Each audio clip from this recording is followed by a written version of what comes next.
Hey folks, I'm Jack Fossett, and today we are going to talk about the K&K Pure Mini transducer acoustic pickup. This pickup I have a lot of experience with for a long time. I have had many of these pickups in many different guitars, and I've used them live, and they work. They're great. They're pretty much, in my opinion, the standard now as far as passive acoustic guitar pickups go, and I actually think they're better than the vast majority of most active acoustic guitar pickups. In fact, when you get into some of the lower level ones that come in acoustic electric guitars, a lot of those pickups, in my opinion, sound like garbage.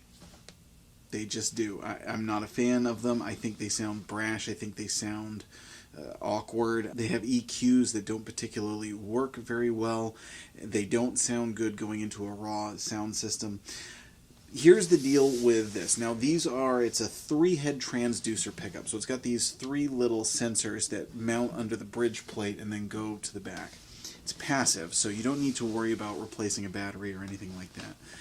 And they just work, and they give you a bare bones natural sound. Now when I say bare bones, I mean you're never really going to get this sound from an acoustic pickup. I played a G chord because it's an acoustic guitar. I mean, what else are you going to play? The whole goal, was like the electric guitar. Of course, when the electric guitar came around and they first started amplifying guitars, the intent wasn't necessarily to create this brand new sound. The intent was just to make guitars louder. We're talking about a long time ago when they added pickups to archtop guitars and things. Even well before the solid body guitar was invented. The idea was just to amplify a guitar. Well, it wound up coming up with its own sound. Well, now with acoustic guitars, the idea is to recreate that sound, and it's very, very difficult. And here's what I like about the K&K. The K&K gives you a great natural, even tone to work off of that can then bring you to the next step. So here's the thing. They need to be sweetened by something, in my opinion. It's a good platform to start off of.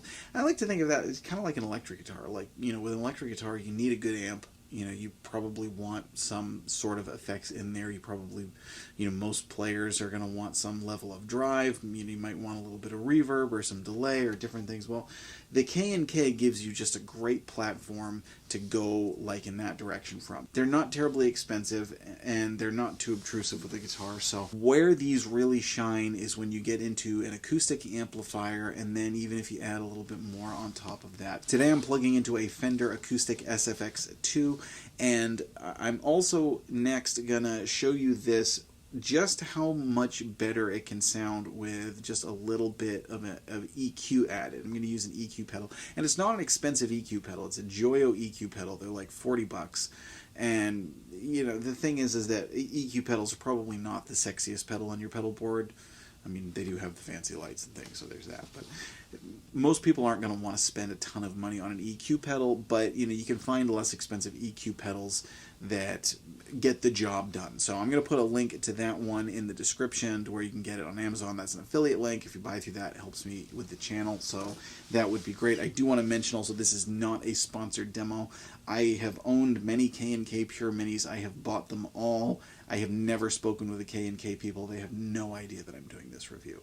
This is really just something that I've used for a long time. I'm kind of a faithful user of, and I've used some competing ones. Some of you have seen demos that I've done of some competing ones that are even a little less expensive, which are good, although I just don't have a ton of experience with those. The K&K Pure Minis they're still inexpensive, they're great, they're rugged, they're solid. I've never had a problem with one, and I've had them in many different guitars, and again, I've just used them for years. Now the other thing, and this is where you get into fancier stuff, but like the best way nowadays, I think, to really recreate the sound of an acoustic guitar is if you're using some kind of a processor that gives you the option to load an IR, an impulse response. That is the best way that I have heard to recreate the sound of an acoustic guitar. But you still need to amplify the acoustic guitar.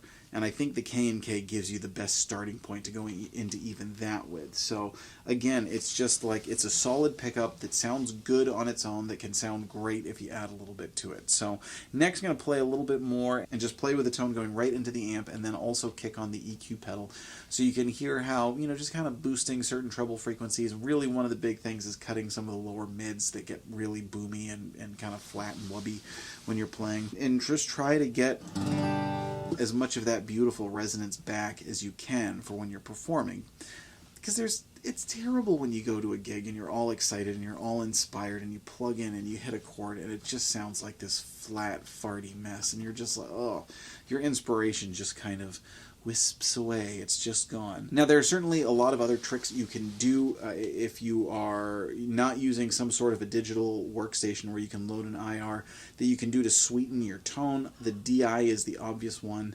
But then there are some other things too, including like just things like compression and, you know, EQ and reverb. And I've done a whole video on how to sweeten the tone of acoustic electrics. I'm going to put a link to that down below if you want to see that. It's a whole long feature on how to improve the sound of an acoustic electric guitar to kind of give you a bit more of a realistic guitar tone back. So we're going to dive back in with some more tones here, playing into the Joyo. We'll start off just playing into the amp and then kicking on the Joyo. This guitar is an older Martin DM.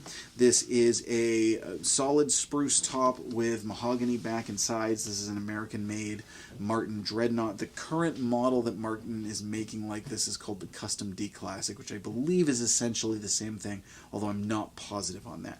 But it's a great Martin Dreadnought. So that's the sound that you're hearing. That's the guitar that this K&K is in. Let us know in the comments, do you have any K&K Pure Minis? My bet would be that a lot of you do. They're becoming more and more popular in many guitars. I think just because they're so great, they're no frills, they're straightforward, you get what you get, they work, and they're a great pickup to springboard off of to get some really good acoustic tones. So let us know, have you had one? Do you have one? Do you use them? What kind of acoustic guitars do you use them in? I'm Jack Fossett. Please remember to like, share, and subscribe, and I hope you enjoy the rest of the video.